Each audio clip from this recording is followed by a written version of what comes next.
az ég áldassa szálljon benne lakókon. A házigazdától engedelmet kérek, hogy tisztes házába belépni merészenek.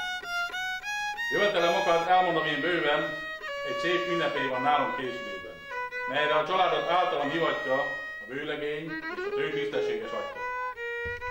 Ki szombat délután kedves fiának és az ő szerelmes egybeli párjának az Isten házában tartja esküvőjét, a saját házában a mennyegzőjét. Ennek a szép napnak megöljük a torát, készítette a gazda bőséges vacsorát. Ne feledjenek el nála megjelenni, a vacsora után táncba is részt venni. Jelenjék meg hát szombaton mulatságra, este pedig tisztességes vacsorára. És mi szívesen látjuk a többi vendéggel, e szóm és mondásom van kegyelmetekhez. Szeretettel meghívjuk Önt és kedves családját 2016. szeptember 17-én Pusztafaluban tartandó második hagyományőrző falunapunkra.